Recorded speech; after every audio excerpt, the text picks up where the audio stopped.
السلام علیکم ورحمۃ اللہ۔ وعلیکم۔ یہ اب رمضان آ رہا ہے تو ہم اپنے رمضان کا زیادہ سے زیادہ فائدہ اٹھانے کے لیے کون سے اعمال اور عبادات جو نفلی ہوں ایکسٹرا ہوں ان کو اپنے دن کا حصہ بنا لیں، اور ہم اپنے دن کو کس طرح سے اسکیجول کریں کہ اس سے زیادہ فائدہ اٹھایا جائے، اور رمضان کی یعنی اہمیت کیا ہے؟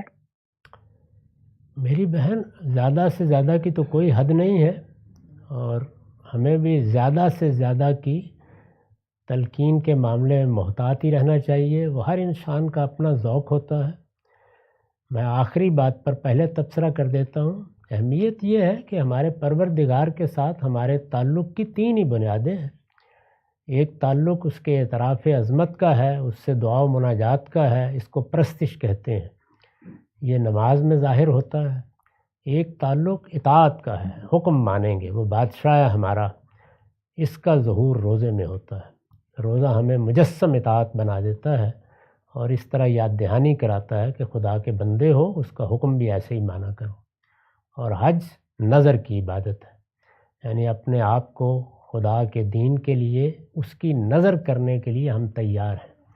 اس کا سمبولک یا علامتی اظہار پورا حج ہے، اسی کی ایک مختصر صورت عمرہ ہے، اسی کی پھر آخری صورت قربانی ہے جو ہم اس موقع پر کرتے ہیں۔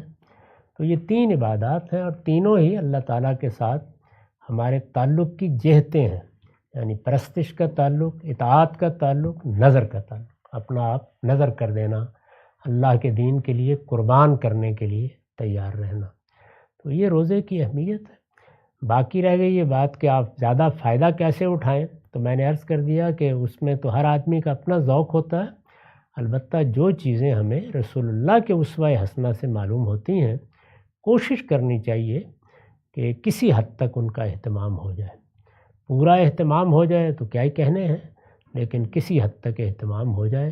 وہ چیزیں معروف ہیں، ہر آدمی جانتا ہے کہ دن میں رسالت مآب روزہ رکھتے تھے، اپنے معمول کے کام بھی انجام دیتے رہتے تھے، اور اس مہینے میں زیادہ سے زیادہ انفاق کرتے تھے۔ یہ بتایا گیا ہے کہ لوگوں پر اتنا خرچ کرتے تھے کہ یہ معلوم ہوتا تھا کہ جیسے کوئی انفاق کی ہوا چل پڑی ہے۔ الریح المرسلہ کے الفاظ آئے ہیں روایتوں میں۔ رسول اللہ کی سخاوت اور فیاضی کی یہ صورتحال ہو جاتی تھی۔ تو اللہ جتنی بھی توفیق دے، اس لیے کہ کچھ لوگوں کو اللہ نے بہت رزق دے رکھا ہوتا ہے، کچھ کا ہاتھ تنگ بھی ہوتا ہے، جو کچھ بھی آپ اللہ کی راہ میں خرچ کر سکیں۔ اور رات میں وہی تہجد کی نماز ہے، اگر اس کا اہتمام ہو تو کیا کہنے ہیں۔ اس میں بھی اپنے آپ کو اپنے لحاظ سے مشقت میں ڈالیے۔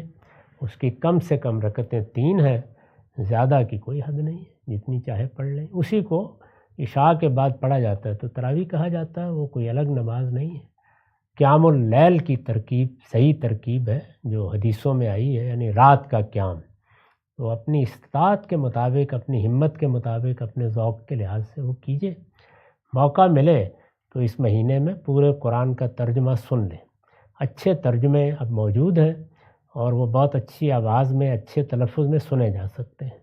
قرآن مجید پڑھنے سے زیادہ سننے کی کتاب ہے، تو آپ بڑا فرق محسوس کریں گے اگر سنیں گے، ضرور سنیں۔